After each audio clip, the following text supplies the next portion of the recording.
श्री सिद्धांत सरस्वती विजयते गौरी गोष्ठीपति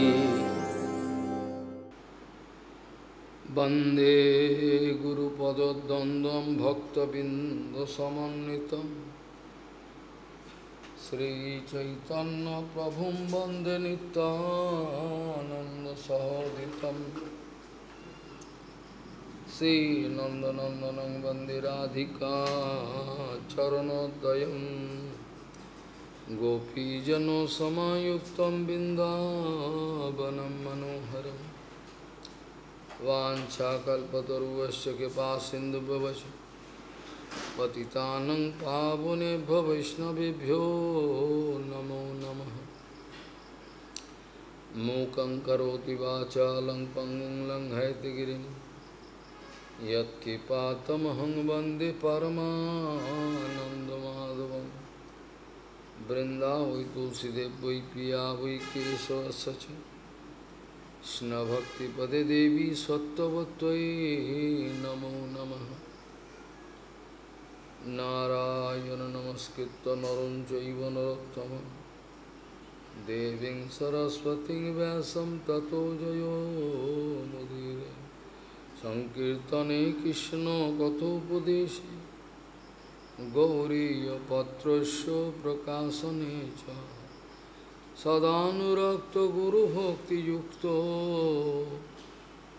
भक्तिप्रमोदाक्ष जगोद्गुरुं ध्येयं सदा परिभवग्नभविष्टदोहं तीर्थास्पदं शिवविरञ्चनुतं शरण्यं वेत्तात्युहं पनुतपाल्भवद्दिपूतं वन्दे महापुरुषते चरुणारविन्दं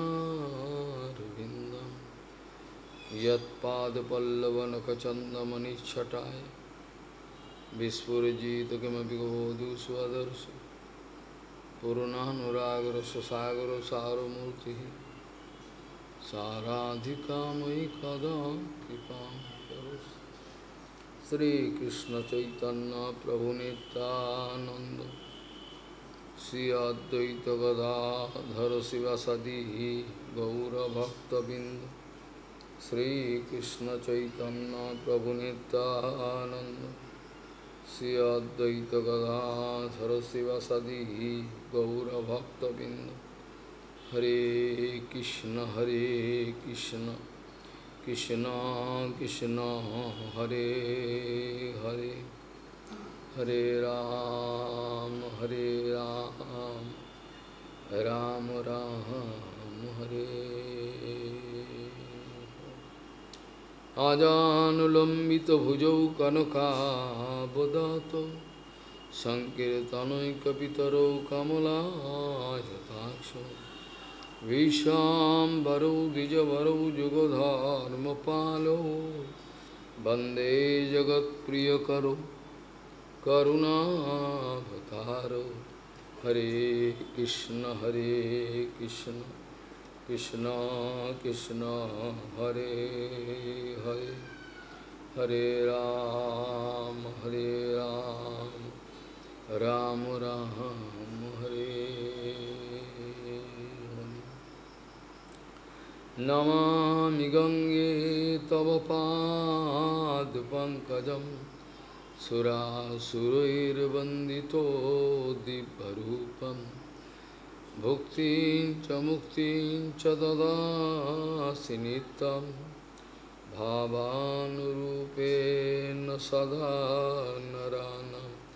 गङ्गातरङ्गरमणीयजटाकलापं गौरी निरन्तरविभूषी त्ववामभागम् नारायणो प्रियमनङ्गमदापहारं वाराणसीपुरपति भजवीशनाथं। वागीशजुष्वदने लक्ष्मीर्यस्य च वक्षसि यस्यास्ति हृदयसंवित् त्वं सिंहमहं भजे। हरे Krishna Krishna Krishna Hare Hare Hare Ram, Ram Ram, Hare. Tadeva Ramam Ruchiram Navam Navam, Tadeva Shashyat Manaso Manosavam, Tadeva Sokarnava Sosanam Ninam, Yaduttama Sloka Yaso Unagihate. Gauriya Gosipati, Srila Bhakti Siddhanta Saraswati Goswami Thakur Prabhupada, Paramahansa Jagadguru জানিয়েছেন কৃষ্ণের কথা আপাত দৃষ্টিতে বড় অদ্ভুত, এতই অদ্ভুত যে বিশ্বাস হতে চায় না যে এরকম ধরনের এক ব্যক্তিত্ব আছেন, ভগবান আছেন, এটা বিশ্বাস হতে চায় না। গৌড়ীয় গোষ্ঠীপতি শ্রীশিল ভক্তি সিদ্ধান্ত সরস্বতী গোস্বামী ঠাকুর প্রভুপাদ পরমহংস জগদ্গুরু জানিয়েছেন কৃষ্ণের কথা আপাত দৃষ্টিতে বড়ই অদ্ভুত, এতই অদ্ভুত যে বিশ্বাসই হতে চায় না এরম ধরনের একটা পরম ব্যক্তিত্ব আছেন, ভগবান আছেন, যিনি অনন্ত জীবের প্রতি অনন্ত স্নেহ বিশিষ্ট, এটা বিশ্বাস হতে চায় না। শ্রীল প্রভুপাদ প্রায়ই বলতেন ইতিহাস এবং অলীক কল্পনাময় যে জগৎ, তার থেকে পরিত্রাণ না পেলে কখনো হরিভজন হয় না।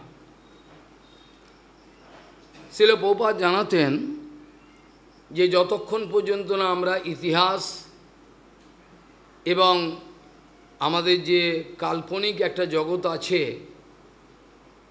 একটা কাল্পনিক জগতের মধ্যে আমরা বিচরণ করি, এই অবস্থা থেকে রেহাই না পেলে কখনো হরিভজন হয় না।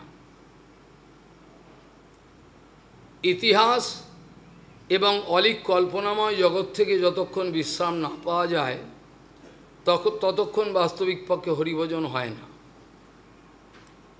ইতিহাস মানে হলো এই যে আমাদের প্রবাহমান যে সমস্ত ঘটনাবলী, আমাদের যে প্রবাহমান ঘটনাবলী, সেই প্রবাহমান ঘটনাবলীর সঙ্গে আমরা এমনভাবেই ওতপ্রোতভাবে জড়িয়ে রয়েছি যেটা থেকে রেহাই পাওয়ার আর কোনো রাস্তা নেই। প্রবাহমান যে ঘটনাগুলো আমাদের জীবনে, হয়তো অনেকে বলবেন যে ইতিহাস মানে কোনো রাজা মহারাজার কোনো ঘটনা, তা নয়, সবগুলোকেই ইতিহাস বলা হয়, কিন্তু আমরা কিছু সিলেক্টেড বিষয়গুলোকে আলোচনা করি। বাস্তবিক পক্ষে প্রবাহমান যে ঘটনা বলি সব কিছুই কিন্তু ইতিহাস। আর এই ইতিহাসের সঙ্গে প্রবাহমান ঘটনাবলীর সঙ্গে আমরা এতই ওতপ্রোতভাবে জড়িয়ে রয়েছি, এখান থেকে রেহাই পাওয়ার আর কোনো রাস্তা নেই। আর আমাদের নিজেদের একটা কাল্পনিক জগৎ আছে, যে কাল্পনিক জগতে আমরা সবসময় বিচরণ করি, কামনা বাসনা আশা আকাঙ্ক্ষা নিয়ে আমরা যে বিচরণ করি এই জগতে, এইগুলোর থেকে রেহাই না পেলে কৃষ্ণভজন হয় না। আমরা কৃষ্ণভজনকে একটা অলীক কল্পনা বলে মনে করি, কিন্তু প্র্যাকটিক্যাল বলে যদি কিছু থাকে তাহলে সেটাই হলো কৃষ্ণভজন। কৃষ্ণভজনের মধ্যে প্র্যাকটিক্যাল অন্য কিছু আর নাই। সবচেয়ে বড় প্র্যাকটিক্যাল হলো কৃষ্ণভজন। কৃষ্ণভজনের ওপরে আর কোনো কিছু হয় না। প্রভুপাদ বলছেন ভগবান শ্রীকৃষ্ণের সেবায় এমন এক অলৌকিক এক শক্তি আছে। ভগবান শ্রীকৃষ্ণের নন্দনন্দন ভগবান শ্রীকৃষ্ণের সেবাতে এমন এক অলৌকিক শক্তি আছে, যার সম্মুখে আমাদের নৈতিক চরিত্র, আমাদের আদর্শ, আমাদের সততা সমস্ত কিছু তুচ্ছ হয়ে যায়। কৃষ্ণ সেবা করতে গিয়ে যদি আমি সমাজের সমালোচনার মুখোমুখি হই, কৃষ্ণ সেবা করতে গিয়ে যদি আমি সমাজের সমালোচনার মুখোমুখি হই, আক্রমণের মুখোমুখি হই, তথাপি এই সমস্ত সমালোচনাগুলোকে উপেক্ষা করে যদি আমি কৃষ্ণ সেবায় ঝাঁপিয়ে পড়ি, তাহলে আপাত দৃষ্টিতে আমার যে দুরাচারত্ব দৃষ্ট হলো, আপাত দৃষ্টিতে আমার যে দুরাচারত্ব দৃষ্টি হলো, সেটাতে সমাজের লোক যে নিন্দা করলো, সেটাও পরম আদরের সঙ্গে আমি গ্রহণ করতে রাজি আছি, এখানে কোনো অসুবিধে নেই। যার জন্য ভাগবতে আমাদের নন্দ মহারাজ সম্বন্ধে সুখদেব গোস্বামী পাদ বলছেন, নন্দ কিমৎ করত ব্রহ্ম শ্রেয় এব, এমন কি এমন আশ্চর্যজনক কর্ম নন্দ মহারাজ করেছেন, যাতে নন্দ মহারাজের কাছে ভগবান শ্রীকৃষ্ণ পুত্র হিসেবে আবির্ভাব হলেন। নন্দ কিমৎ করত ব্রহ্ম শ্রেয় এবং মহোদয়ম যশোদা বা মহাভাগা, যশোদা বা মহাভাগা স্তনম যশ পপৌ হরি, হরি যে স্তনপান করেছেন, হরি যে যশোদা মায়ের স্তনপান করেছেন, নন্দ বাবাকে পিতা বলে ডেকেছেন, কি এমন কর্ম করেছেন যাতে করে এরকম ধরনের অবস্থা হয়। এটা আমাদের রঘুপতি উপাধ্যায় আমাদের ত্রিবেণী সঙ্গমের ওপারে এলাহাবাদে, সেখানে রঘুপতি উপাধ্যায়ের সঙ্গে মহাপ্রভু আলোচনা প্রসঙ্গে এই সব গোপন কথাগুলো উত্থাপন করেছিলেন। রঘুপতি উপাধ্যায় বলেছেন, যে যা করে করুক, আমার দেখার দরকার নেই, আমি কেবল নন্দনন্দন কৃষ্ণ যিনি নন্দ মহারাজের বারান্দায় যিনি খেলা করছেন, আমি তার উপাসনা করব। ভয়ে ভীত হয়ে, সংসারের ভয়ে ভীত হয়ে কেউ মহাভারত, কেউ এটা ওটা যা পারেন করুন, উপাসনা করুন, কিন্তু আমি একমাত্র নন্দ মহারাজের বারান্দায় যিনি খেলা করছেন নন্দনন্দন কৃষ্ণ, আমি তার উপাসনা করব। এতে আমার সুবিধা হবে, কারণ নন্দ মহারাজের উপাসনা করলে পরে স্বাভাবিকভাবে নন্দনন্দন কৃষ্ণ সন্তুষ্ট হবেন, আমার কাছে আসবেন। এই জন্য বলছেন, ভব ভয়ে ভীত হয়ে কেউ মহাভারত, কেউ এটা ওটা কেউ করতে পারেন, কিন্তু আমার একমাত্র উদ্দেশ্য যে নন্দ মহারাজের বারান্দায় পরব্রহ্ম পরাৎপর অখিলেশ্বর খেলা করছেন, সেই নন্দ মহারাজের উপাসনা করাটাই আমার উদ্দেশ্য, আর অন্য কিছু নয়। পরাৎপর অখিলেশ্বর ভগবান শ্রীকৃষ্ণচন্দ্র, যাকে ব্রহ্মা, ইন্দ্র, বরুণ এরা তপস্যা করে পাচ্ছেন না, যাকে অনেক আরাধনা করেও কেউ লাভ করতে পারেন না, সেই ভগবান নন্দনন্দন কৃষ্ণের ভজন করার বিষয়েতে আমরা গুরুবর্গের থেকে উপদেশ পেয়েছি।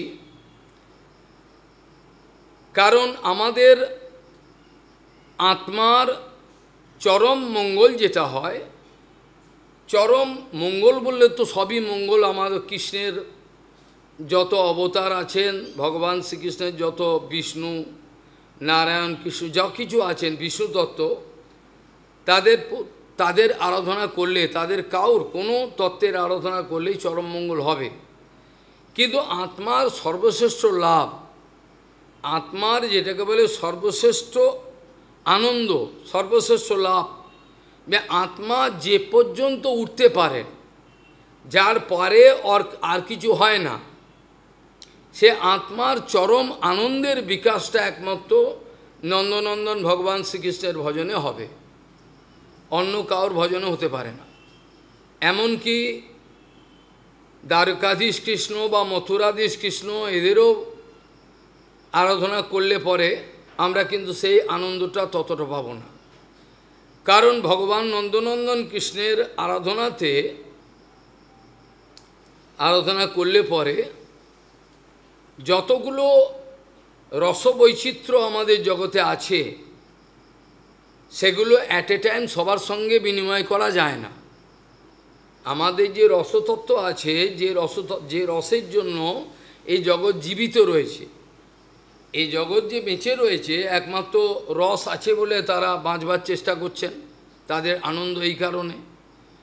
রস যদি জগতে না থাকতো তাহলে কেউ বাঁচবার চেষ্টা করতেন না। রস বৈশ রস এবহি অয়ম লব্ধ্যানন্দ ভবতি। এই যে এক এক ব্যক্তির এক এক রস বা কাউর এই জড়জগতে যে ভূমিকায় রয়েছেন তাদের বিভিন্ন রসের আস্বাদন করেন। পত্নীর সঙ্গে এক রস আস্বাদন করেন, ছেলের সঙ্গে, ভাইয়ের সঙ্গে, মালিকের সঙ্গে, প্রত্যেকের সঙ্গে এক রস বিনিময় হয় না। এগুলো জড়জগতেই যে রস বিনিময় হয় এগুলো হচ্ছে অপ্রাকৃত জগতের রসের বিকৃত প্রতিফলন। অপ্রাকৃত জগতের রসের বিকৃত প্রতিফলন হলো এই জগতের রস। আর অপ্রাকৃত জগতে যে রস আছে এগুলো হচ্ছে যেটাকে বলে অ্যাবসলিউট ভূমিকায় রয়েছে। অপ্রাকৃত জগতের যে রসগুলো এগুলো বিকৃত অবস্থায় নয়। এই জগতের যে রসগুলো আছে এগুলোকে বলা হয় বিকৃত। অপ্রাকৃত জগতের বিকৃত প্রতিফলন হলো এই জগৎ। অপ্রাকৃত জগতের বিকৃত প্রতিফলন হলো এই জগৎ। এখানে যে রস বিনিময় আদি হয় এগুলো সমস্ত বিকৃত রস। এগুলো বিনিময়ের সঙ্গে সঙ্গে বদ্ধজীব আরও বদ্ধ দশায় চলে যায়। জড়জগতে যে রসগুলো আছে, মা পিতা মাতা তার সন্তানের সঙ্গে, স্বামী তার স্ত্রীর সঙ্গে, স্ত্রী তার স্বামীর সঙ্গে, ভাই বন্ধু, যে সমস্ত রসবিনিময় জগতে হয় সেই সমস্ত রসবিনিময় যা কিছু হয় সেগুলো সমস্ত বিকৃত রস এবং সেগুলো সমস্তই আমাদেরকে ধীরে ধীরে নরকের পথে নিয়ে যাবে, আমাদের অধঃপতন হবে। কিন্তু অপ্রাকৃত জগতে যে সমস্ত রস আছে সেগুলো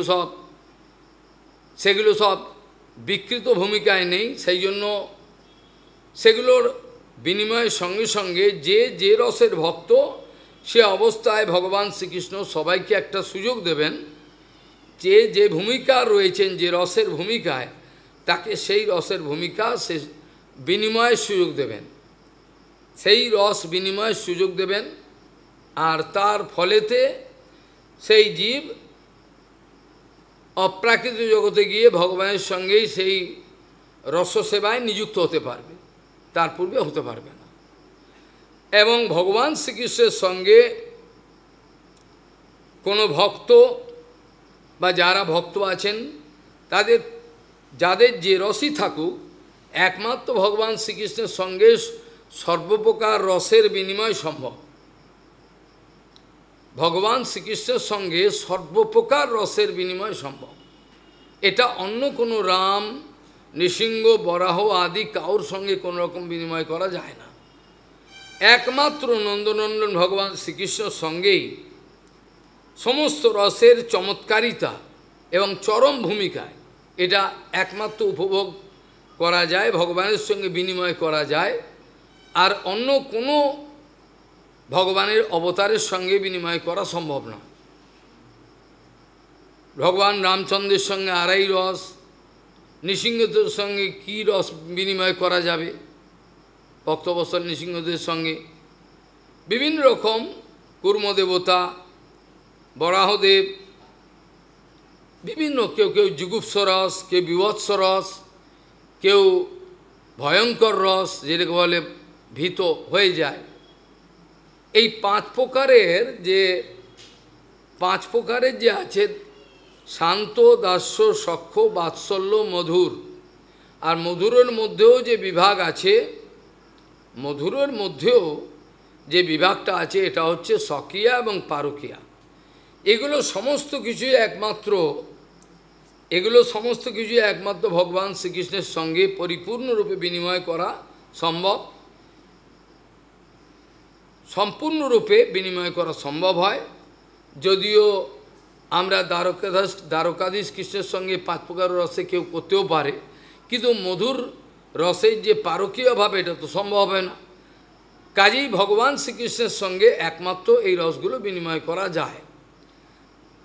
আমরা আলোচনা প্রসঙ্গে ভগবান শ্রীকৃষ্ণের আবির্ভাবের কথা বলতে গিয়ে প্রভুপাদ বলছেন, আমাদের প্রত্যেকের হৃদয়ে ভগবানের আবির্ভাব হওয়া দরকার। আর নন্দ উৎসব মানে হলো আনন্দ উৎসব।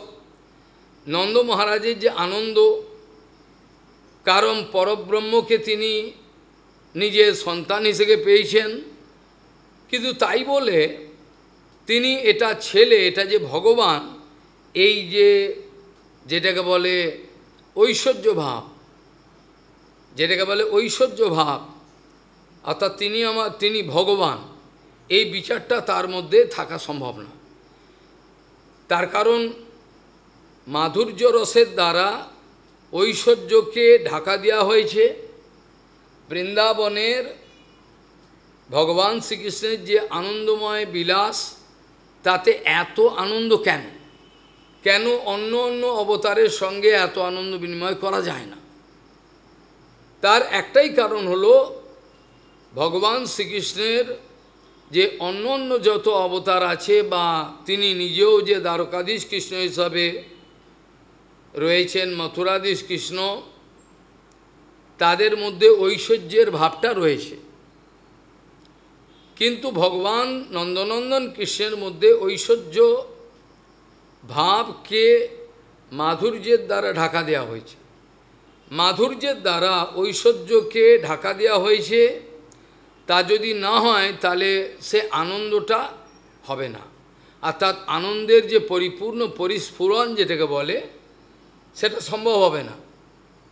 যতক্ষণ পর্যন্ত না ঐশ্বর্যকে ঢাকা দেওয়া হবে যোগমায়া, যতক্ষণ পর্যন্ত ঐশ্বর্যকে চাপা দেবেন, দিয়ে মাধুর্যকে যতক্ষণ পর্যন্ত জাগ্রত না রাখবেন, ততক্ষণ পর্যন্ত সে আনন্দটা হবে না। ঐশ্বর্য শিথিল প্রেমে নাহি মর্পিত। ঐশ্বর্যকে না ঢাকা দিলে ততক্ষণ পর্যন্ত এই মাধুর্যের আনন্দ হবে না। কেন ভগবান শ্রীকৃষ্ণের লীলাকে এত আনন্দ হয়? কেন ভগবান শ্রীকৃষ্ণের লীলায় এত আনন্দ হয়? কী জন্য, কী কারণে? কারণ প্রত্যেকটা লীলার যদি পর্যালোচনা করা যায়, বাল্যলীলা যখন কৃষ্ণ আবির্ভাব হলেন, আবির্ভাব থেকে আরম্ভ করে পুতনাবধ থেকে আরম্ভ করে যত তৃণাবর্ত, পরবর্তীকালে অগাসুর বকাসুর যা কিছু আছে, সমস্ত লীলাগুলো বিচার করলে দেখা যায় ভগবান শ্রীকৃষ্ণের লীলার মাধুর্য এই কারণে যে তিনি কোনোরকমভাবে ঐশ্বর্য প্রকাশ করেন না। কোনোরকমভাবে ঐশ্বর্য প্রকাশ করেন না। এমনকি পুতনাকে যে এত ছোট বাচ্চা, যখন পুতনা তাকে মারবার চেষ্টা করল, তখনও কিন্তু পুতনাকে মারবার জন্য তিনি আলাদা কোনো অস্ত্রশস্ত্র কিছু ব্যবহার করেন, কোনো কিছুই তিনি হাতে অস্ত্র বা কোনো কিছু প্রকাশ করেননি, গায়ের জোর প্রকাশ করেননি। এটা বড় অদ্ভুত। ঠিক যেমন একটা প্রাকৃত জগতের বাচ্চা যেমন হয়, যেটা আমাদের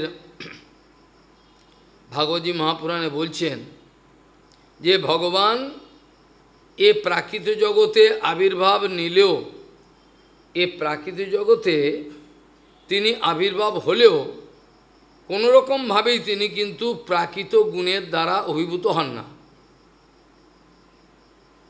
যদিও তিনি এই প্রাকৃত জগতে আবির্ভাব হন, তথাপি এই প্রাকৃত জগতের কোনো গুণাবলী তাকে প্রভাবিত করতে পারে না। কোনোরকমভাবেই প্রাকৃত গুণাবলী তাকে প্রভাবিত করে না। এটা বড় আশ্চর্য ব্যাপার। যদিও তিনি প্রাকৃতিক জগতে আসেন, কিন্তু প্রকৃতি জগতের কোনো গুণাবলী, শুধু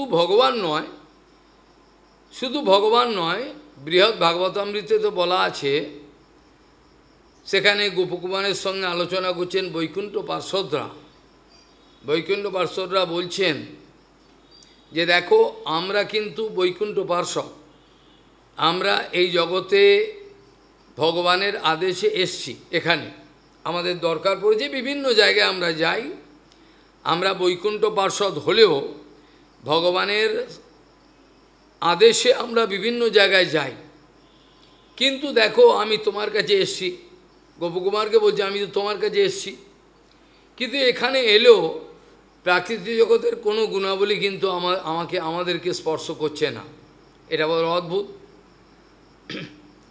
কাজেই বৈকুণ্ঠ জগতের পার্ষদ তাদেরও যখন প্রাকৃতিক জগতের কোনো কিছু অভিভূত করে না, যখন যে ঋষিমুনিরা নিবৃত মরুণ মনোক্ষমন, এই যে শ্লোক আছে, এগুলো সব আজকে বিশেষ কিছু ব্যাপার আছে যার জন্য একটু এদিক ওদিক হয়ে গেল, তো হয় না, এটা সম্ভব না। কিছু নেগেটিভ ব্যাপার আছে, নেগেটিভ ব্যাপার না থাকলে কখনো হয় না, কেন একটা ব্যাপার আছে এখানে।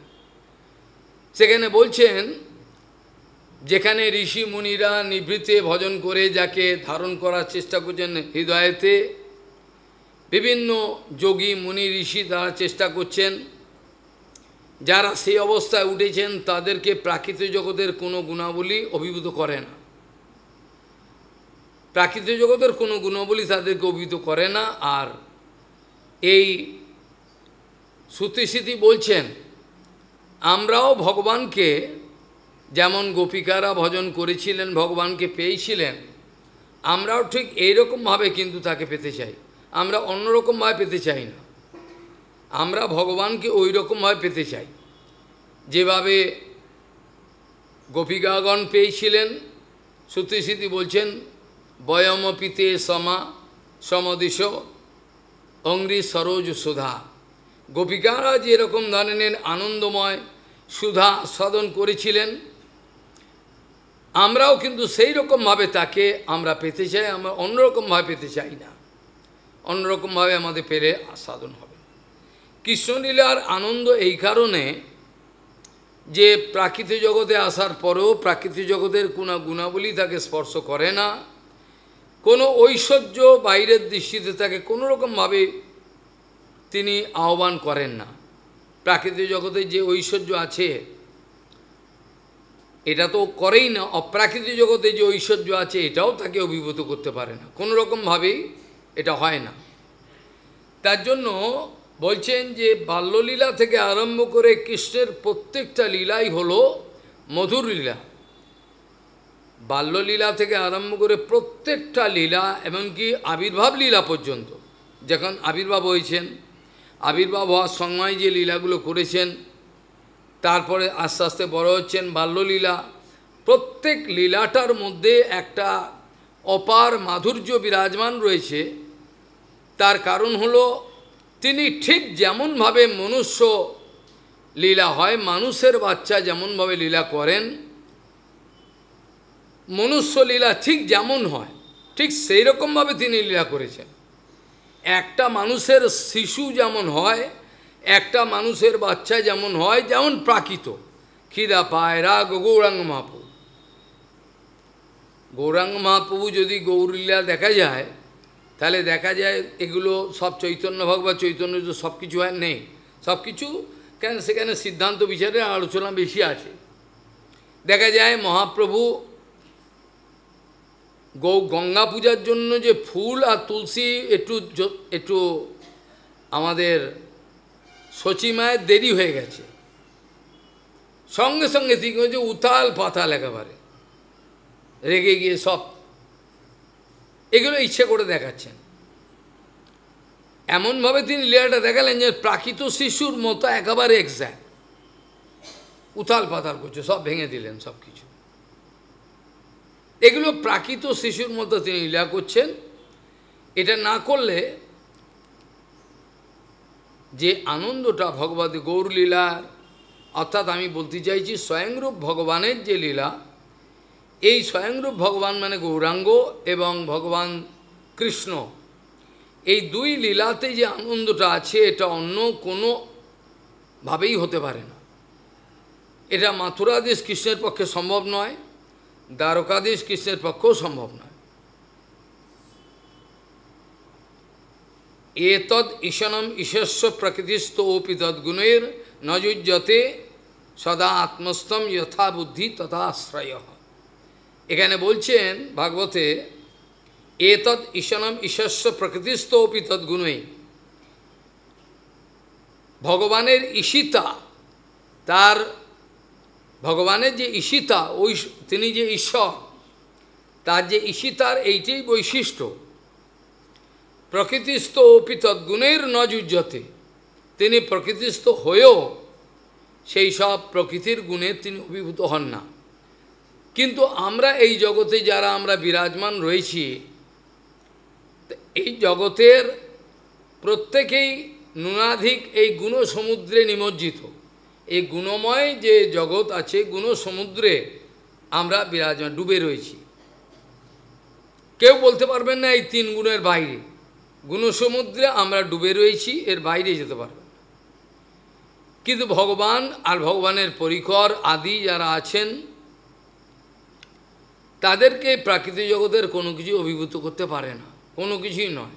মনে হয় যেন বাল্যলীলাতে ভগবান শ্রীকৃষ্ণ যখন আবির্ভাব হয়েছেন, কিছুদিন পরেই তো কোলের বাচ্চা, একেবারে ছোট্ট, তখন পুতনাকে পাঠিয়ে দিলেন কংস।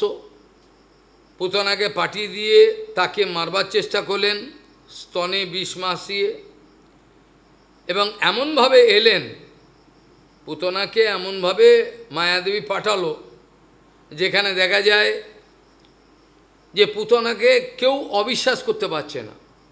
কেন, স্বর্গের যে দেবতা দেবী আছেন তার থেকেও সুন্দর। এমন রূপ ধারণ করে যখন সেখানে এলেন, তখন রোহিণী মা রয়েছেন, যশোদা মা রয়েছেন, তারা কি বোকা নাকি? তারা তো প্রাকৃতিক জগতের নয়, তারা তো অপ্রাকৃতিক, তারা কেন বুঝলেন না? প্রশ্ন আসতে পারে, তারা তো প্রাকৃতিক জগতের নয়, তাহলে তারা কেন বুঝতে পারলেন না এটা তো মায়া, মায়াবী রাক্ষসী? এটার উত্তর হলো এই, যদি তিনি ভগবান যদি যোগমায়ার দ্বারা এটাকে অভিভূত না করেন, তাহলে এই যে লীলাটা এটা হবে না।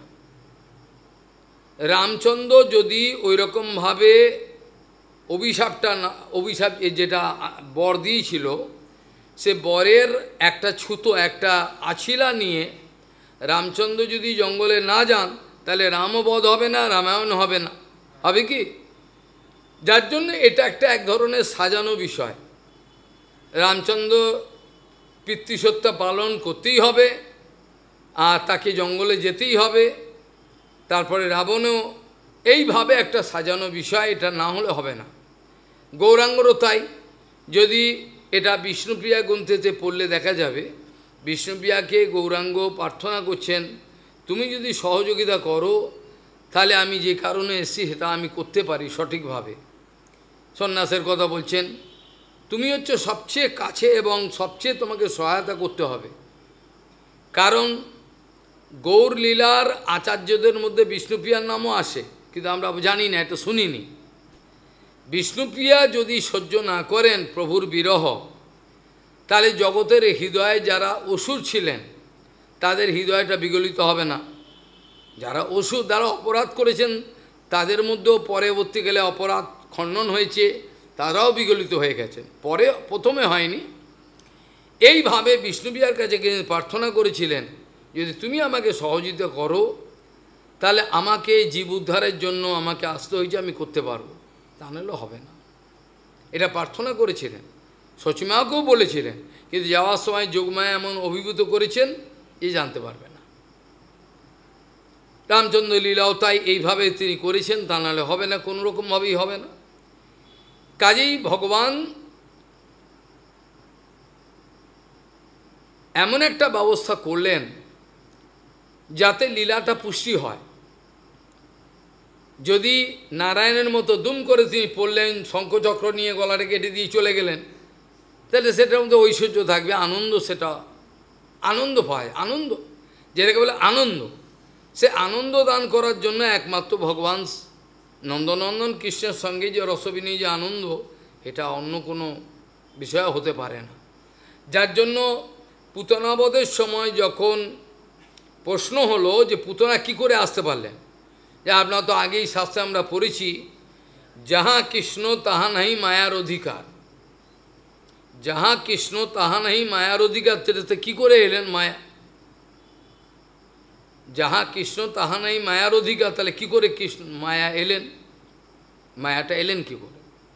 এর উত্তরে বলছেন, যশোদা মা বা রোহিণী মা এদেরকে মহামায়া কখনোই অভিভূত করতে পারে না। তারা মহামায়ার দ্বারা অভিভূত হওয়ার মধ্যে থাকবেন না। মহামায়া কি করে তাদের অভিভূত? এটা যোগমায়া করেছেন। ভগবানের স্বজন বিমোহীন মায়া আর বিমুখ জন বিমোহীন মায়া, দুরকম বিমোহীন মায়া আছে। একটা হচ্ছে স্বজন বিমোহীন মায়া, একটা হচ্ছে যারা বিরুদ্ধ বিমুখ জন বিমোহীন মায়া। ভগবান শ্রীকৃষ্ণের যে মা পিতা মাতা হিসাবে যারা লীলার মধ্যে দেখা যাচ্ছে, তারা কখনোই ভগবানের মহামায়ার দ্বারা অভিভূত হতে পারেন না। তারা ভগবানের যোগমায়ার দ্বারা ইচ্ছে করে ফর দ্য টাইম বিং, ওই সময়ের জন্য তোদেরকে বোকা বানানো হয়েছে। ওই সময়ের জন্যে তাদেরকে, তাদের যে ভাবনাটা এটাকে কভার করা হয়েছে। আর যদি না হয়, যেমন বলরামকে কি, বলরাম আর কৃষ্ণ তো একই। বলরাম কি করে জানতে পারলেন না, কি করে জানতে পারলেন না যে এক বৎসর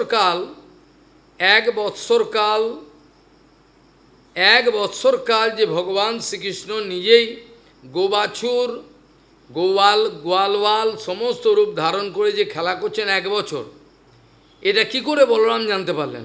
তিনি তো কৃষ্ণের সঙ্গে অভিন্ন, তিনি জানতে পারলেন না কি করে? এটার উত্তর আমি সেদিনকে বলরামের আবির্ভাব তিথিতে আলোচনা হয়েছিল। বলদাওজি মহারাজ সব কিছুই জানতে পারে, কিন্তু বলদাওজি মহারাজ মনুষ্যলীলা করছেন, ভগবান শ্রীকৃষ্ণও মনুষ্যলীলা করছেন, কিন্তু এর মধ্যে পার্থক্যটা কি?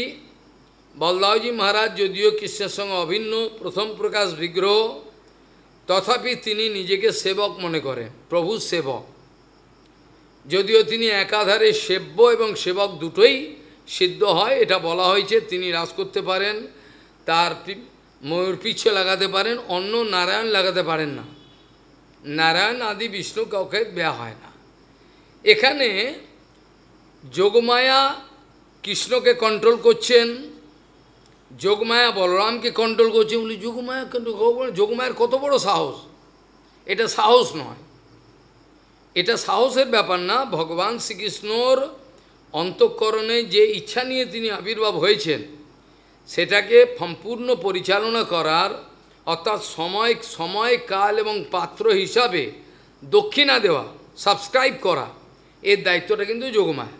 যার জন্য চৈতন্য চরিতামৃতে বলা আছে, গোপিকাগণের সঙ্গে কৃষ্ণ যে এদের প্রেম বাড়ছে, একে দেখে ওদের, এই যে এখানে বলা আছে, আমিও না জানি না জানে গোপীগণ দোহার, এতে দোহার কি যে হয় বলতে পারব না। ভগবান বলছেন যে ঘটনাগুলো ঘটছে এটা আমিও জানি না, আর গোপিকারাও জানে না। তা আপনি পরাৎপর অখিলেশ্বর ভগবান স্বয়ং, আপনি বলছেন আপনি জানেন না, গোপিকারাও জানেন না বলছে, তা জানেটা কি? আপনি যে বলছেন আমিও না জানি না জানে গোপীগণ, দুজনের এই দর্শনেতে দুজনের মোহপ্রাপ্ত কি হয়, এটা তাহলে কে জানে? এটার উত্তর হলো, ভগবান যাকে দায়িত্ব দিয়ে রেখেছেন সেটা হচ্ছে যোগমায়া। ভগবান যোগমায়াকে দায়িত্ব দিয়ে রেখেছেন। এই যোগমায়া ভগবানের ইচ্ছা অনুযায়ী যে ক্রিয়াকর্মগুলো করা যায়, যাতে লীলা পুষ্টি হয়, সেই জন্য যোগমায়া এটাকে করবেন।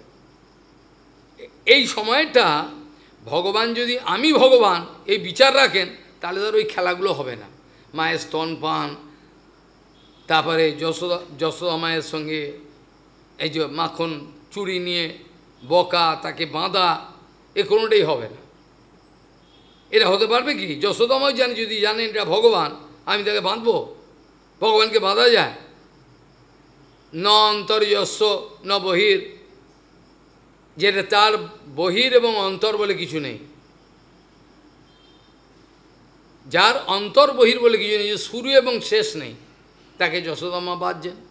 এগুলো কখনোই হবে না যদি তার জ্ঞান থাকে এটা হচ্ছে ভগবান, এটা হলো ভগবান, আমার ছেলে নয়। যখনই এই ধরনের বিষয় আসবে তখনই এই লীলা পুষ্ট হবে না। যার জন্য যোগমায়ের ওপর সম্পূর্ণ দায়িত্ব যোগমায়ের ওপর দেওয়া আছে।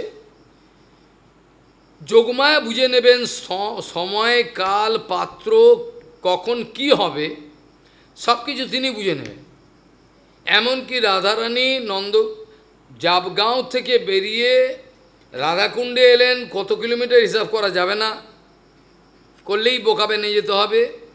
ওখান থেকে যে এলেন রাধাকুণ্ডে থেকে এখানে লীলা হয়ে চলে গেলেন কুসুম সরোবরে, কুসুম সরোবর থেকে ওখানে লীলা করে আবার রাধাকুণ্ডে ফিরলেন, সেখান থেকে আবার চলে গেলেন জাবগাঁয়ে, গিয়ে সেই সব বানালেন সূর্য পূজার উপকরণ নিয়ে তিনি চলে গেলেন সূর্যকুণ্ডে। এগুলো গেঁজাগুড়ি কথা মনে হবে না? প্রত্যেকেই মনে হবে, হতেই পারে না, এতে কী করে হয়? কোথায় নন্দগ্রাম, কোথায় জাবগাঁও রয়েছে, কোথায় রাধাকুণ্ড মশাই, কোথায় কুসুম সরোবর। অর্থাৎ আমাদের প্রত্যেকটা চিন্তা চেতনার মধ্যে, সমস্ত কিছুর মধ্যে আমাদের জড় ভাবনা রয়েছে, আমাদের প্রাকৃত বুদ্ধি, অপ্রাকৃত বুদ্ধি হয় না। আমরা আসি সম্মুখে, কিন্তু আমাদের প্রাকৃত বুদ্ধিই থাকে। যে কোনোভাবেই আমরা প্রাকৃত বুদ্ধির বাইরে যেতে পারি না। সময়ের ক্যালকুলেশন, স্থানের ক্যালকুলেশন, এগুলো সব আমাদেরকে পীড়া দেয়, আমাদের বোকা বানিয়ে দেয়। যেখানে গোপিকাগণ সেবা করছে, এত দূর গেল কী করে, এই প্রশ্নটাই আসতে পারে না। কারণ যোগমায়া কন্ট্রোল করছেন, সময়, কাল, পাত্রটা যোগমায়া কন্ট্রোল করছেন। ওরা খালি সেবায় ডুবে রয়েছে, আর যাতায়াতের কত সময় লাগবে, কি হবে, এগুলো তাদের কোনো হোশ নেই। আছে কি? কত সময় লাগবে যেতে, কি হবে, ঘড়ি দেখবেন তারা? এরা নিত্য সময়, এটাকে বলে আমাদের যে সময়টা ওখানে, এটা প্রাকৃত সময় নয়, নিত্য বর্তমান। এটা প্রাকৃত জগতের যে সময় আমরা দেখি, এই প্রাকৃতিক জগতের সময়টা হলো অ্যাপারেন্ট ফ্যাক্টর, আপেক্ষিক। এই সময়টা আমাদের এই কলকাতায় বা যেখানে আমরা রয়েছি, এই স্থানে যেখানে আমরা রয়েছি, আশেপাশে কলকাতা থেকে হয়তো 120 কিলোমিটার, 10 কিলোমিটার, এইখানে যে সময়ের যে ব্যাপারটা, অন্য অন্য জায়গায় সময়ের এদিক ওদিক হয়। বিশেষ করে চলমান কোনো ভ্রাম্যমান কোনো বিষয় কোনো একটা যানের মধ্যে থাকলে পরে এই যে স্পিডের সঙ্গে, অর্থাৎ গতিবেগের সঙ্গে সময় ভ্যারি করে। এই জগতে আমাদের গতিবেগের সঙ্গে সময় ভ্যারি করে। যত আমরা দ্রুত গতিতে যাব, যত দ্রুত, তত ঘড়িটা যে থাকবে স্লো হয়ে যাবে, ঘড়ি স্লো হয়ে যাবে। এগুলো এখানের লোক বুঝবেন না। যাই হোক, প্রাকৃত জগতের একটা উদাহরণ দেওয়া হলো এইটা প্রমাণ করার জন্য যে প্রাকৃত জগতের যে সময় আছে, সেই সময়টাকে বলে প্রাকৃত সময়, মেটেরিয়াল টাইম। আর অপ্রাকৃত জগতের যে সময়, যেটাকে বলা হয় অপ্রাকৃত সময়। অপ্রাকৃত জগতেও করে, কৃষ্ণ এলো, বেলা হলো, দামোদর, তার মানে কি সময়। তো এইটা হলো, এই সময়গুলো হলো অপ্রাকৃত সময়ের হিসাব। আর এখানে প্রাকৃত জগতের প্রাকৃত টাইম, সময়, যার জন্য যোগমায়া যদি কন্ট্রোল, যোগমায়ার উপর কৃষ্ণ দায়িত্ব দিয়ে রেখেছেন। এখানে অনেকে এই প্রশ্নও করতে পারেন, তিনি তো পরাৎপর অখিলেশ্বর স্বয়ংরূপ ভগবান, তিনি জানলেন না কি করে? তিনি যদি জানেন সব কিছু, তাহলে তিনি যে নরলীলা করছেন এটা সিদ্ধ হবে না। বোঝা গেল? ভগবান যে নরলীলা করছেন সেটা সিদ্ধ হবে না। যদিও যোগমায়া এবং ভগবান শ্রীকৃষ্ণ অভিন্ন, যোগমায়া ভগবান, শক্তি মতর অভেদ, এবং অভিন্ন বলে একই সময়ে আমরা বলতে পারি ভগবান জানেন এবং জানেন না। যোগমায়ার মাধ্যমে জানেন, কিন্তু প্রত্যক্ষভাবে যদি তিনি জেনে নেন তাহলে আর নরলীলা হবে না। যখন বলরামকে প্রলম্বাসুর কাঁধে করে নিয়ে যাচ্ছেন না, যখন নিয়ে যেতে প্রলম্বাসুর মথুরার দিকে দৌড়াচ্ছে, তখন বলরাম ভয় পেয়ে গেলেন, কী হলো, আমাকে নিয়ে ওদিকে যেলাম তো এইখানে খেলছি, আমরা তো এখানে খেলছি, এখানে থাকবে। তারপর যখন চোখ বুঝিয়ে যখন ধ্যান করলেন, যে তো বলরাম, এমনকি নিত্যানন্দের ব্যাপার আকাশবাণী হলো, তুমি বলরাম নিত্যানন্দ, এবং বেশটা তারপরেই পড়লেন নীল, তার আগে পড়তেন না। এইগুলো যে হলো, এগুলো ইচ্ছে করে লীলা করার জন্য, এইগুলো হতো না। নিত্যানন্দ বৃন্দাবনে খেলা করছেন বাচ্চাদের মতো, এদিকে গৌরাঙ্গ আস্তে আস্তে বড় হচ্ছেন, ঠিক যে সময় সে আসবার দরকার লীলাপুষ্টির জন্য সেই সময় চলে এলেন। তিনি বুঝতে পারলেন গৌর এবার প্রকাশ করছেন আস্তে আস্তে এবং আমাকে যেতে হবে। এইভাবে দেখা যায় যে ভগবান নিজেও বুঝতে পারছেন না আমি ভগবান, এটা ইচ্ছে করে করছে। এটা যদি না হয় তাহলে লীলাটা পুষ্টি হবে না। কিন্তু যোগমায়া কিন্তু ভগবানের লীলা যখন যেটা প্রয়োজন সেই অনুপাতে সমাধান করছেন, যোগমায়া কিন্তু সমাধান করছেন। ভগবান শ্রীকৃষ্ণের যেমন পুতনা তাকে হরণ করে নিয়ে গিয়ে তাকে বিষ্মাকে খাওয়াবে, এটাতে যে বুঝতে পারলেন না রোহিণী মা যশোদা মা, এর পেছনে কারণ একটাই, ওটা হচ্ছে যোগমায়া তাকে জানতে দিলেন না। যোগমায়া জানতে দিলে ওইটা হবে না, তাহলে ও যাবে না, পুতনাবোধ হবে না। তাহলে পুতনা যে তাকে নিয়ে চলে গেল এবং পুতনা তাকে যে মারবার জন্য স্তন দিল সেটাও নিলেন, যেটা কত বড় দয়ালু সুখদেব গোস্বামী বলছেন। সুখদেব গোস্বামী বলছেন কত বড় দয়ালু ভগবান, দেখুন যে তাকে বিষপান করিয়ে মারবার জন্য যে চেষ্টা করলো, তারপরেও কিন্তু ভগবান তাকে ধাত্রীগতি দান করলেন। দান করলেন, এটা কিন্তু অন্য কোনো অবতারে হবে না।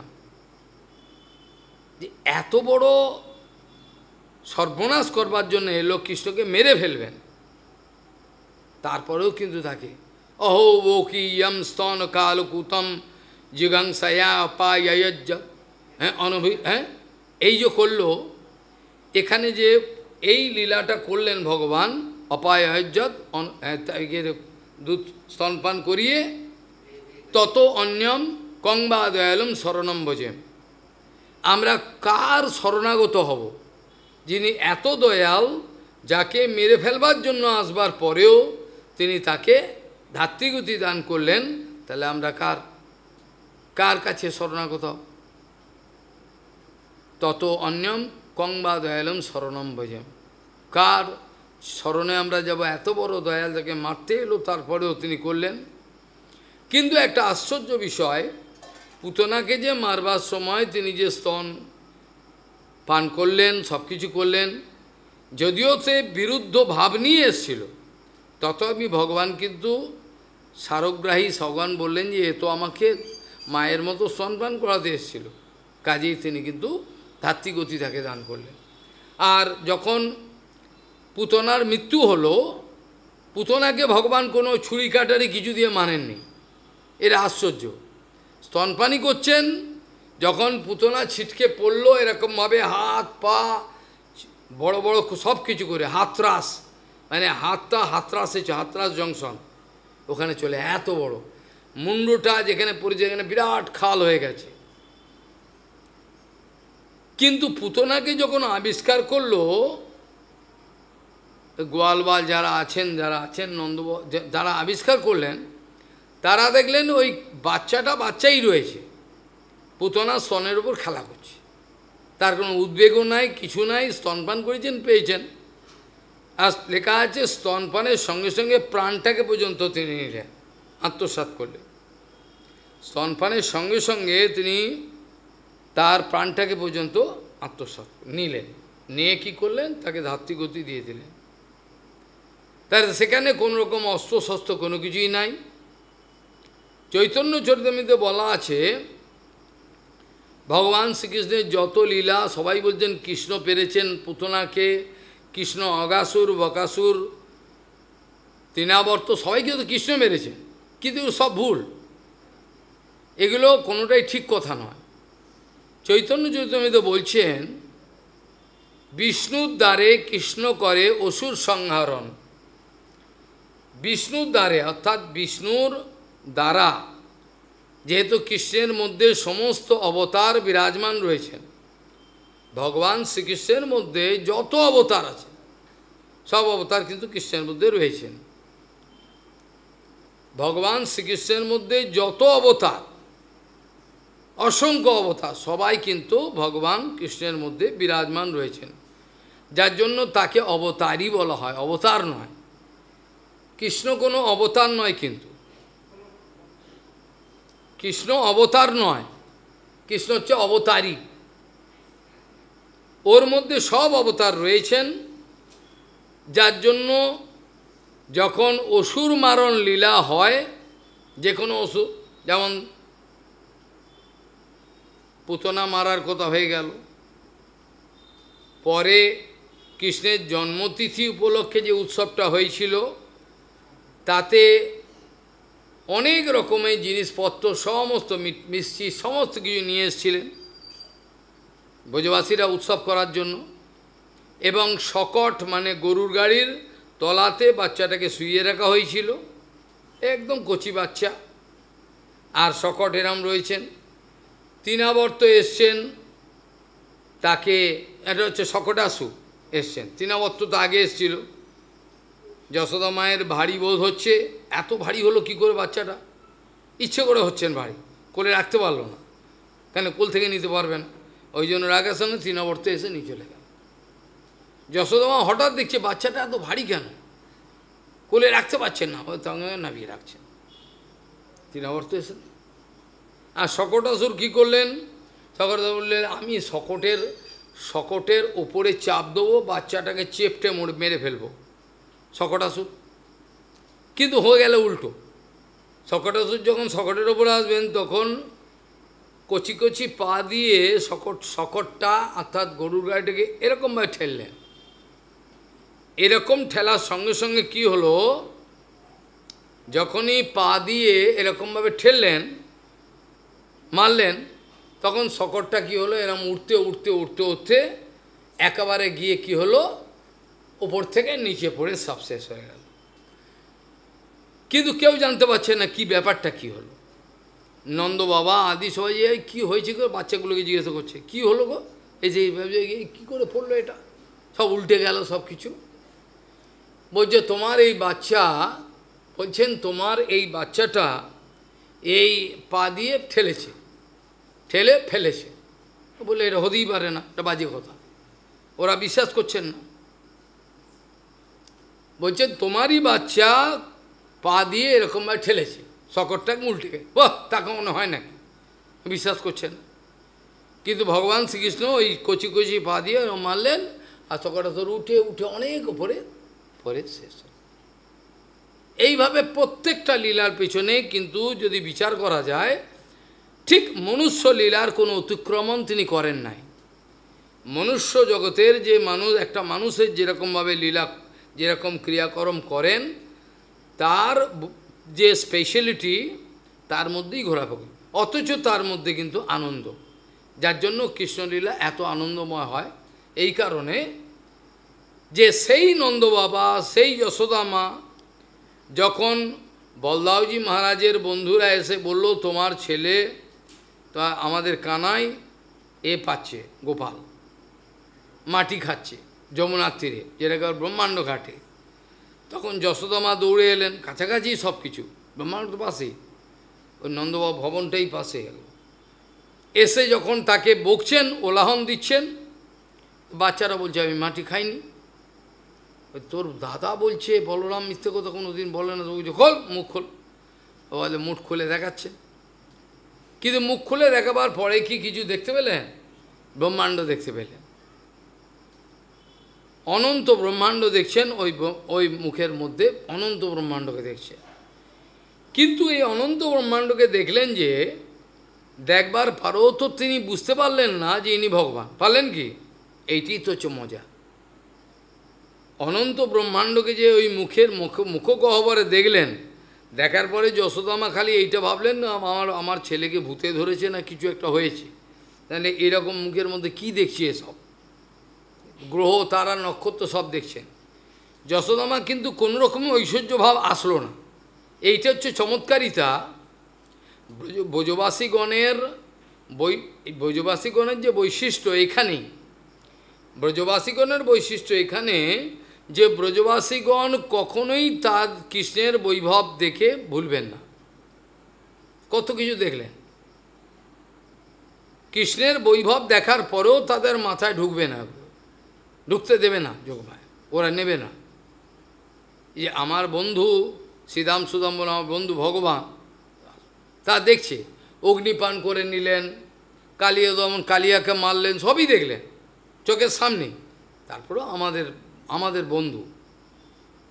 তাহলে প্রলম্বাসুরের যে কথাটা বললাম, বলরাম কিন্তু ওই যোগমায়ার দ্বারা সব দায়িত্ব দিয়ে রেখেছেন। যোগমায়া যখনই বলরাম চিন্তা হয়েছে এটা কেন ওইদিকে দৌড়াচ্ছে, কেন খেলবার কথা তো এখানে, ও তো আমাকে নিয়ে ওদিকে, ঈষৎ অত্রসৎ লেখা আছে, কিছুটা ভয় পেয়ে গেলেন। ভয় পেয়ে যখনই চোখটা বুঝলেন, দেখলেন এটা অসুর। আমাদের মধ্যে এই অসুরটা আমাদের গোয়ালবালের রূপ ধারণ করে এসছে খেলবার জন্য, আসলে মারবার জন্য। তখন বলরাম যখনই দেখলেন এটা, আগে কিন্তু দেখেননি, উনি মনুষ্য লীলায় করছেন, কিন্তু যখন দরকার পড়লো যোগমায়া তাকে খুলে দিল একটু পর্দাটা, অসুর সঙ্গে সঙ্গে কী করলেন, এরকম মুষ্টাঘাত করলেন, করার সঙ্গে সঙ্গে কী হলো, ওখানে মরলেন, ওখানেই মরলেন। এইভাবে দেখা যায় বলরামকে 1 বছর যাবৎ যে সমস্ত লীলাগুলো করেছিলেন ভগবান শ্রীকৃষ্ণ, অর্থাৎ গোবৎস হরণ লীলা যেটাকে বলে, তার কোনোটাই কিন্তু বলরাম 1 বছর জানতে পারেননি। এটা কৃষ্ণের যেহেতু উইল পাওয়ার আছে, আর নালে লীলাটা পুষ্ট হবে না, সবাইকে বলে দেবে বলরাম তো বলে দেবে, এটা কৃষ্ণ তোমার ঘরে গেছে, এটা শ্রীদাম সুদাম বসুদাম স্থকু কিছু অজু এগুলো নয়, কৃষ্ণ তাহলে লীলা হবে না। যার জন্য যোগমায়া ভগবানের আদেশে যোগমায়া এটাকে সংবরণ করলে এটাকে জানতে দিচ্ছে না। এর মানে এই নয় বলরাম ভগবান নয়, কৃষ্ণ ভগবান নয়, যেটা আমি আগেই বললাম না, এটা এক্স্যাক্টলি মনুষ্যলীলা করবার জন্যই এত আনন্দটা হয়। তাহলে যশোদা মা কখনোই অনুভব করতে পারলেন না যে মুখের ভেতর যখন অনন্ত ব্রহ্মাণ্ডকে আমি দর্শন করছি, তার মানে আমার এই ছেলেটা, এটা আমার ছেলে নয়, এটা ভগবান। এটা হলো না, কিছুতেই হলো না। এত ঐশ্বর্য দেখালো, ঐশ্বর্য দেখার পরেই সে মাধুর্যই যে গেল, আমার ছেলেটার কি হলো, এটা ভূতে ধরলো না কি পেতাত্তা ধরলো, কি হলো? তাতে কি করলেন, যত ব্রাহ্মণ আদি ডেকে নিয়ে এলেন, সাধু ডেকে নিয়ে এসে গোমাতার লেজ আছে তার দিয়ে মন্ত্র, যমুনার জল দিয়ে কৃষ্ণকে কৃষ্ণের মন্ত্র দিয়ে ঝাড়ছে, কৃষ্ণায়ন বাসুদেবায়ন, এইভাবে তাকে ঝাড়ছে, কৃষ্ণকেই ঝাড়ছে। তো কৃষ্ণের গোমাতার লেজ দিয়ে আর মন্ত্র পড়ে বিভিন্ন রকমভাবে গোমাতা, কেন ব্রজরজ ধুলোটা, গোমাতার ধুলো অত্যন্ত মূল্যবান, অত্যন্ত পবিত্র। এইগুলো দিয়ে যশোদা মা এবার ব্রাহ্মণ বৈষ্ণব থেকে তাদেরকে দান দিলেন। আমার ছেলেটার অমঙ্গল দেখা দিয়েছে, মুখের মধ্যে কী সব দেখলাম, দৈত্য দানব এসছে কিনা তা বলা যায় না। এই করে কিছুতেই যশোদা মাকে বোঝানো গেল না এটা ভগবান। যখন বাদবাকি লীলাগুলো অসুরগুলোকে মারবার লীলাগুলো পরপর হলো, যতগুলো তিনাবর্ত থেকে আরম্ভ করে সকাটাসুর সব কিছু, কোনো লীলাতেই কিন্তু কেউই কোনোদিন বুঝতে পারলেন না যে ইনি স্বয়ং ভগবান, ওই জন্য এগুলো করছেন, এটা কেউ জানতে পারলেন না। এগুলো জানতে পারলে তাহলে আর লীলাটা হতো না। এই জন্য চৈতন্য চরিতামৃত থেকে বলছেন, চৈতন্য চরিতামৃততে বলছেন যে বিষ্ণুর দ্বারে কৃষ্ণ করে অসুর সংহারণ। এগুলো বিষ্ণুর দ্বারা, যেহেতু তার ভেতরে সমস্ত অবতার রয়েছে, ওই জন্য বিষ্ণু কী করছেন, যখন যখন মারবার দরকার অসুর, তখন কৃষ্ণের মধ্যে যে বিষ্ণু আছে তিনি মারছেন, কৃষ্ণ মারছেন না। কৃষ্ণ একটা কাউকেও মারেননি, না তো শিশুপালকে, না তো জরৎ, কাউকেই মারেননি। কৃষ্ণের কাজ মারা নয়, কৃষ্ণের কাজ কাউকে মারা নয়, কৃষ্ণের কাজটাই এটা নয়। কৃষ্ণের কাজ হলো সবাইকে, সমস্ত অনন্ত জগৎকে আকর্ষণ করা। কৃষ্ণের কাজ এটা নয় কাউকে মারবো কাটবো, এটা নয়। ওই জন্য সবসময় তিনি ব্রজবাসীগণের সঙ্গে নিত্য লীলায় ব্যস্ত রয়েছেন। আমরা যেগুলো উল্টো বুঝি সেগুলোর ব্যাখ্যা গুরুবর্গ বলছেন, এগুলো না হলে হবে না পরিপূর্ণরূপে। এইভাবে দেখা যায় প্রত্যেকটা লীলার পেছনে, এমনকি গোপিকাগণ, তাদের যদি বলা হয় তারা মূর্খ, তারা জানেন না, ভগবত তত্ত্ব জানেন না, সেটাও ভুল কথা হয়ে গেল। গোপিকাগণ ভগবত তত্ত্ব জানেন না, এটা হয় না। গোপিকাগণ ভগবত তত্ত্ব পরিপূর্ণরূপে জানেন। কেন? গোপিকাগণের মূলকে রাধারানী, রাধারানী থেকেই তো সব গুণ, সব গুণাবলী সব আমাদের আসছে।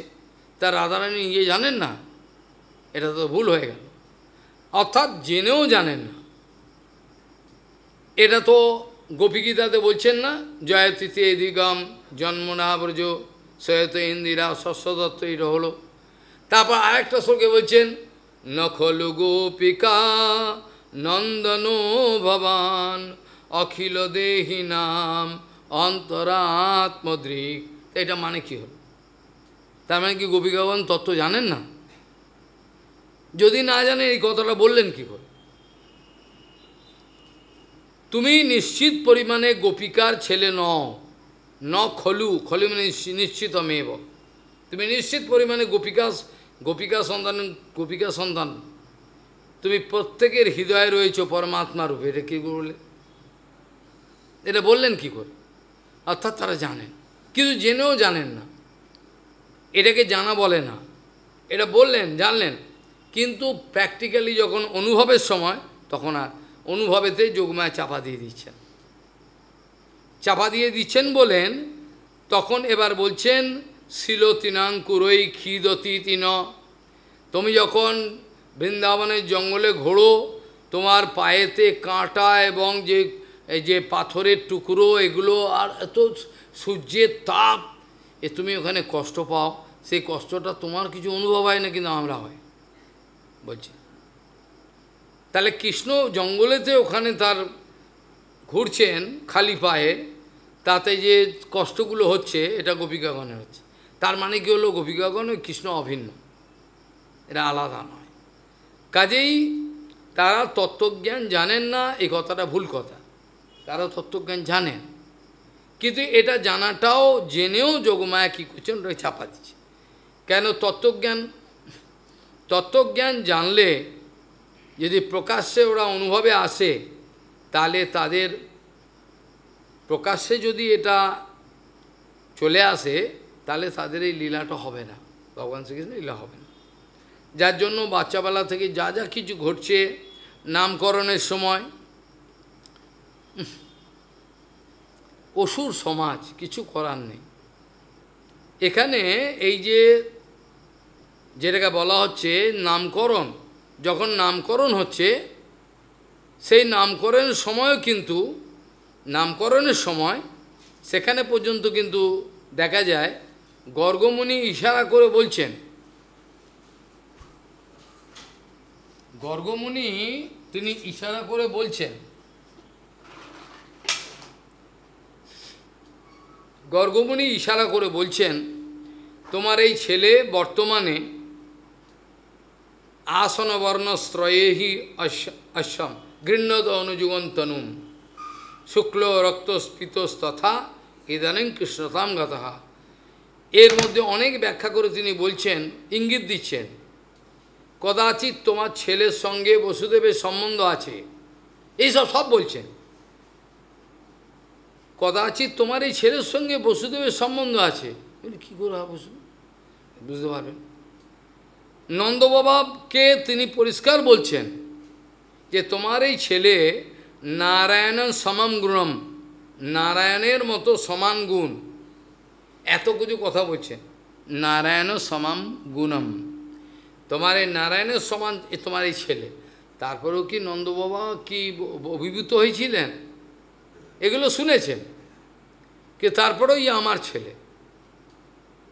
আমাদের যে জগন্নাথ মিশ্রকে যখন দৈববাণী হচ্ছে, কাকে স্বপ্নেতে বলছেন, এই কী করছো, জানো একে একে তুমি শাসন করছো, তখন সেখানে বলছেন যে হয় সে হয়, এখন তো এবে আমার তো নয়, আমার ছেলে, আমি এইভাবেই শাসন করব তাকে, যে হোক সে হোক, আমার দেখার দরকার নেই। তাহলে যে কোনোভাবেই ঐশ্বর্য যদি থাকে তাহলে প্রেম শিথিল হয়ে যাবে, আর প্রেম যদি ওটাকে চাপা দেয়, অর্থাৎ মাধুর্য যদি চাপা দেয়, তাহলে লীলাটা ভালো হবে। এই জন্য এটা হয়। তাহলে দেখা গেল যখন নামকরণ হচ্ছে তখনও নন্দবাবা যশোদামা ছেলেকে কোলে নিয়ে বসে রয়েছেন। যশোদামা কোলে নিয়েছেন বলরামকে, আর রোহিণী মা কৃষ্ণকে কোলে নিয়ে বসে রয়েছেন, এবং গর্গমুনি ভবিষ্যৎবাণী সব করছেন, ছেলে কি কি করবে, তার নক্ষত্র সব কিছু, এবং সব করছেন, নামকরণ করছেন, এর নাম কৃষ্ণ হবে, সব কিছুই বললেন। তথাপি নন্দবাবা যশোদামায়ের মধ্যে কোনো ঐশ্বর্য দেখা দিল না, হলো না। যখন পরবর্তীকালে যখন কৃষ্ণ মাখনচোর লীলা করছেন, মাখন চুরি করছেন, ওটা ধরা পড়লেন। এগুলো তো কৃষ্ণকে এই যে চুরির যে ব্যাপারে চৌরাগ্রগণ্য লীলা, ব্রজে প্রসিদ্ধম নবনীত চৌরম ইত্যাদি, ভগবান যে এই যে চুরি ইত্যাদি লীলাটা করছেন, এটা মানুষ মনে করে চোর, কিন্তু এই কৃষ্ণের কাজই তো চুরি করা। কৃষ্ণের কাজ যদি আমাদের হৃদয়টাকে চুরি না করেন, তাহলে বাঁচাবেন কি করে? জড়জগতে আমাদের হৃদয় চুরি করে কোনো এক কন্যা রূপে মোহিত হয়ে চুরি হয়ে গেল আমাদের মনটা, হয়তো আমাদের জগতে, এই জগতে হয়, জড়জগতে। তাহলে ভগবান শ্রীকৃষ্ণ যদি আমাদের চুরি না করেন, আর যে চুরি লীলাটা করতেন, এটাতে গোপিকাগণের ইচ্ছা, কৃষ্ণ আমাদের ঘরে আসুক, আমাদের যন্ত্রণা করুক, আমরা তাকে ধরবো, আদর করব, লাড্ডু দেবো, মাখন দেবো, এটা ইচ্ছা তাদের ইচ্ছাটা পূর্তি করার জন্য ভগবান করছেন। অনেকে মনে করেন কি করছে, চুরি ফুরি। ভগবান শ্রীকৃষ্ণ বারবার এটা স্বীকার করেছেন, অনুগ্রহায় ভূতানাম মানুষিম তনুমাশ্রিতম ভজতে তাদৃশে কীরা, যা শ্রদ্ধা তৎপর ভাবের। এখানে পরিষ্কারভাবে বলছেন যে এই সমস্ত জীবগণকে বাঁচাবার জন্য ভগবান এই মনুষ্য লীলা করেন, যে লীলাটা দেখবার পরে এই জীবগুলো যদি প্রেরণা পায়, তাহলে তাদের উদ্ধার হয়ে যাবে। অনুগ্রহায় ভূতানাম মানুষের তনুমাশ্রিতম ভজতে তাদৃশী ক্রিয়া, মানুষের মতো ক্রিয়া করেন, ভজতে তাদৃশী কিবা যা শ্রদ্ধা তৎপর ভবেদ, ভবেদ মানে বিধিলিঙ্গ, ভবেদ বিধিলিঙ্গ মানে যদি কৃষ্ণের সমস্ত কিছু দেখলো, লীলা সব কিছু করলো, বুঝছে, অনুভব করছে, তারপরেও যদি তার কৃষ্ণের প্রতি কোনো আকর্ষণ না হয়, যদি পতিত হয়ে যায়, আর তার পতিত হবে, মানে ভবেদ মানে বিধিলিঙ্গ দেয়া হয়েছে। এইভাবে দেখা যায় এই যে চুরি ক্রিয়াটাও, চুরি যে লীলাটা, এটাও ভগবান তাদের মনোবাঞ্ছা পূরণ করার জন্যই করেছেন। গোপিকাগণের ইচ্ছা ছিল। বিভিন্ন সংহিতা দেয় যে প্রভাবতী যশোদা মাকে বকছেন, বয়সে বড়, ছেলেটাকে ভালো করে শাসন কর যশোদা, কোনো রকমভাবে শোনে, এই বয়সে চুরি শিখেছে, এইসব করছে, কি ব্যাপার এটা? প্রভাবতী এসের জেঠিমা হন বোধহয়। এইভাবে যশোদা মা তাকে শাসন করছেন, সবই করছেন, কিন্তু চুরি করছেন এই কারণে। চুরি করতে গিয়ে ধরাও পড়েছেন, তাকে হাতে নাতে ধরে ফেলেছে, বলে আমাকে ছেড়ে দাও, আর করবো না আমি, এর পরে আর আসবো না। এইভাবে অপূর্ব লীলা, এগুলো ভাগবতে তো সব সিদ্ধান্ত বিচারটাই বেশি, লীলাগত বৈশিষ্ট্য তো ভাগবতের আছেই, ভাগবতের একটা আলাদা উদ্দেশ্য, কিন্তু অন্যান্য সংহিতাতে বিভিন্ন পাওয়া যায়।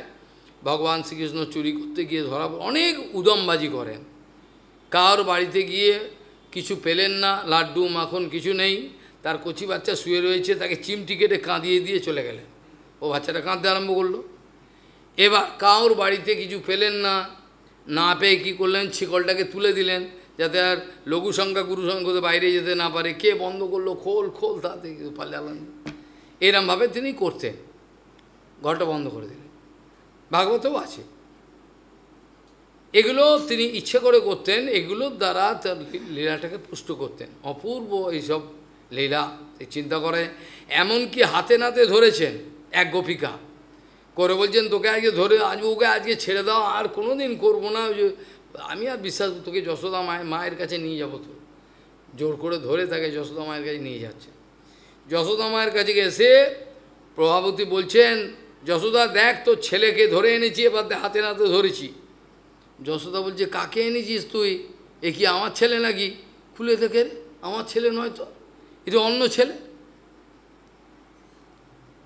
ধরে আনলো কিন্তু কৃষ্ণকে, বাচ্চা গোপাল, কিন্তু এসে দেখে ও কৃষ্ণ রূপ বদলে ফেলেছে। তখন তো লজ্জায় মাথা কাটা যায়, যখন যাচ্ছে তখন নিয়ে যাচ্ছে বলে, আর যদি অন্য সময় যদি আমাকে ধরো তোমার স্বামীর রূপ ধরবো, তখন বুঝতে পারবে, ধরে নিয়ে যাবে আমার মায়ের কাছে, বুঝবে, লজ্জায় পড়বে। তো এইরকম ধরনের ভগবান শ্রীকৃষ্ণের অদ্ভুত অদ্ভুত লীলা সমস্ত সংহিতা আদি বিভিন্ন জায়গায় অপূর্বভাবে ছড়ানো আছে। এ মানে কল্পনা করা যায় না, কল্পনা করা যায় না যে বালগোপাল তাকে যে তিনি মাখন চুরি করে নিজের বাড়িতেই ধরা পড়লেন। এই ধরা পড়ার সময় যশোদা মাতাকে কোনো মতে বাঁধবেনই বাঁধবেন প্রতিজ্ঞা করেছেন, কিন্তু বাঁধতে পারছেন না। আমি শর্টকাট করছি অল্প, বাঁধতে পারছেন না, কিছুতেই বাঁধতে পারছেন না। কারণ প্রতিবারে 2 আঙুল কম হচ্ছে। বাড়িতে যত দড়ি আছে সেই দড়িগুলোকে, বাড়িতে যত দড়ি আছে সেই দড়িগুলোকে একত্র করে যখন তিনি বাঁধছেন, তখনই বাঁধতে পারছেন না, বাঁধতে পারছেন না কিছুতেই। কী ব্যাপারটা? ক্লান্ত হয়ে যখন বসে বললেন, খোপার ফুলগুলো সব ঝরে পড়ছে, ঘেমে একাকার, তখন ভগবান কী করলেন? কৃপয়া আশিস সবন্ধনে, নিজে বন্ধন স্বীকার করলেন যশোদা মায়ের কাছে। তখন বাঁধতে পারলেন। যখন দেখলেন মা ক্লান্ত হয়ে গেছে, একেবারে বসে পড়েছে, আর পাচ্ছে না, তখন তিনি ধরা দিলেন নিজেকে। এর পেছনে বিশ্বনাথ চক্রবর্তী বলছেন যে এর পেছনে এই 2 আঙুল কেন কম পড়ছে, প্রত্যেকবারে 2 আঙুল কম পড়ার কী কারণ আছে?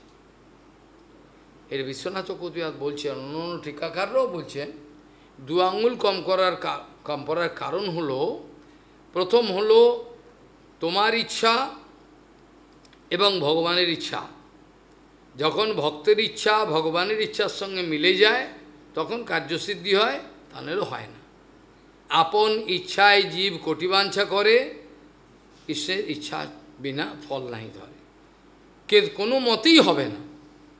যখন কৃষ্ণের ইচ্ছার সঙ্গে আমার ইচ্ছা মিলে যাবে তখনই ফল হবে, তা নাহলে কোনো লাভ হবে না, ওই করেই যাও চেষ্টা।